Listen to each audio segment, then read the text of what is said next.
Om Tava Kathamritam Tapta Jeevanam Kavibhiriritam Kalmashapaham Sravanamangalam Srimadaatatam Bhuvi Grananti Ye Bhurida Jana.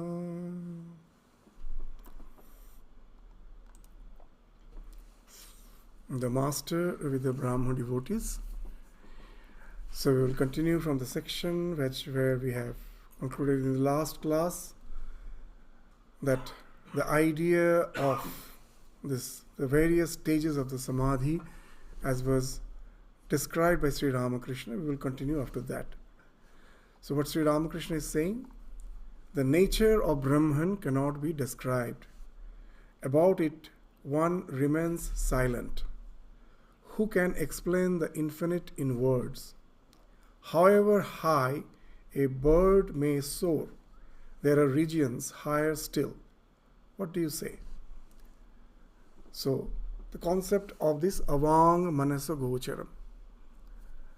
The ultimate reality is beyond our speech and beyond our mind.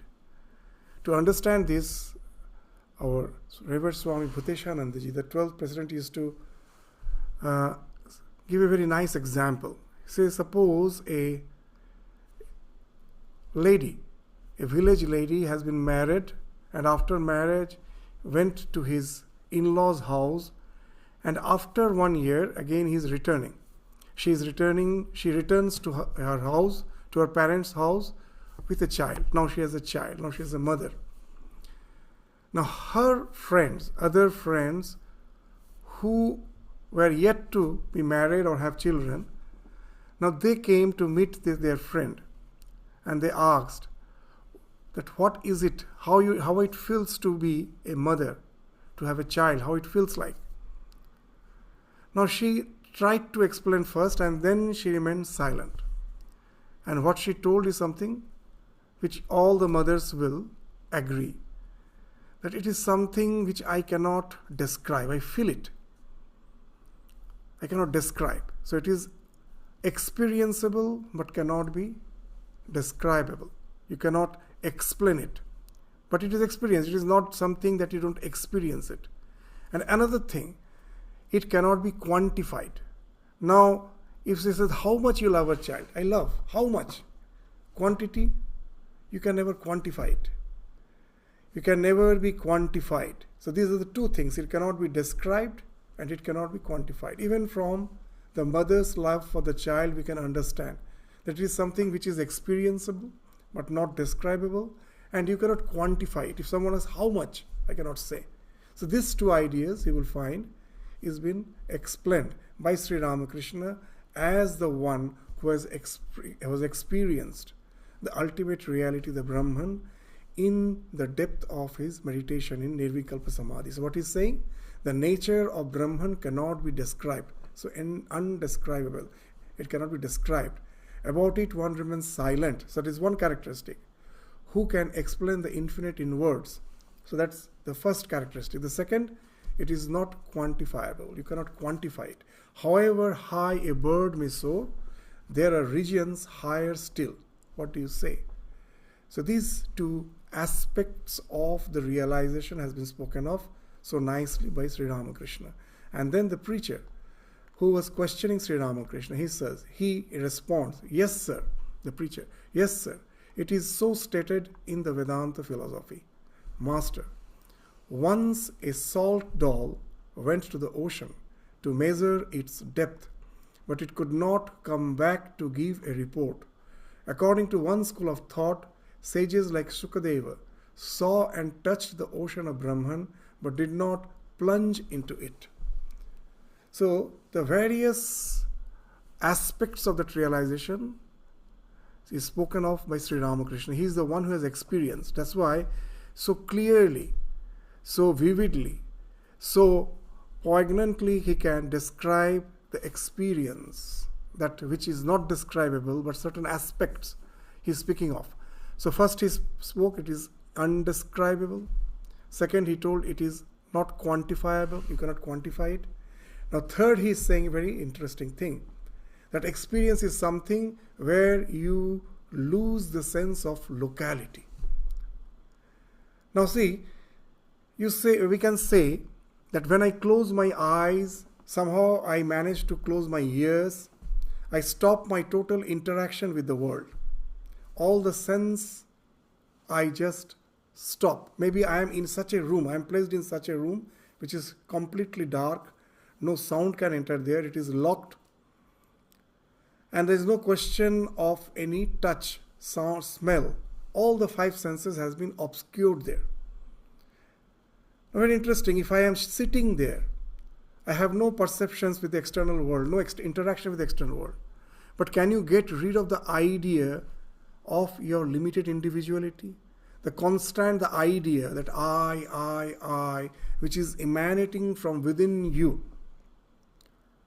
Do you ever feel that doesn't have a locality? You feel that you are sitting in a particular place, though the world has vanished for you. You have been placed in such a room, it is totally dark, totally insulated from sound, totally insulated from all other senses. There is no smell, there is no question of touch. So my interaction with the world has stopped. But the I, which is emanating from the bottom of my heart, I know has a locality. That's why Swami Vivekananda used to say, what is the difference between a jiva, an ordinary being, and the Brahman, or the man who has realized the ultimate reality, or even Ishwar.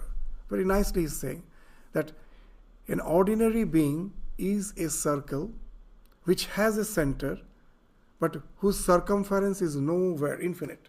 Why? That with my mind, I am sitting here, with my mind I can travel anywhere. If any scientists say that that is the last galaxy which has been observed by all the sophisticated telescope of NASA, beyond that, nothing has been yet visualized. We couldn't observe anything beyond that. But with my mind, I can think there is something most probably even beyond that. There is no limitation to our imagining something. It can, with our imagination, we can extend it to any extent. We cannot put a limit to it. But at the same time, I cannot jump out of myself. It is just like trying to get rid of your shadow. Can I get rid of my shadow? If I say I will jump so that the shadow remains, I get out of my... No. Shadow always accompanies me. Similarly, my ego always accompanies me. As long as I have not gone to the realization, I can never get rid of the idea of the ego, that this limited body-mind complex is the me. It has a center. Though there is infinite expanse beyond it, but I, as with my individuality, have a center, locality. But here what is saying? Very nice. The moment you go to that realization, that amness doesn't vanish. It is not something where you totally lose awareness of yourself. The amness is still there. I am. But somehow I feel that amness has lost the locality. You will find a wonderful incident in the life of Swami Vivekananda. As a young boy when he was visiting Ramakrishna, the young Naren, you will find a wonderful thing. What? That Naren was pestering Sri Ramakrishna for samadhi. Again and again he was pestering Ramakrishna for samadhi. And one day it so happened that he sat for meditation. It was in the Shampukur. Sri Ramakrishna was sick. Because of cancer, he was bedridden, he couldn't get up. And now this aspiring young devotees of Sri Ramakrishna, the would-be sannyasins, they thought of leading a very intense spiritual life in the presence of Sri Ramakrishna. And one day Naren was in this Shampukur Vati and he was meditating. And suddenly the Swami Advaitananda, Buddha Gopala, he was sitting beside him. He felt that Naren as if became like a log wood. There was no sensation as if. He was so deep in his meditation. And then, after some time, when he came out of meditation, he started shouting, "Where is my hand? Where is my feet? I don't find. Where is my hand? Where is my feet? Where is my body?"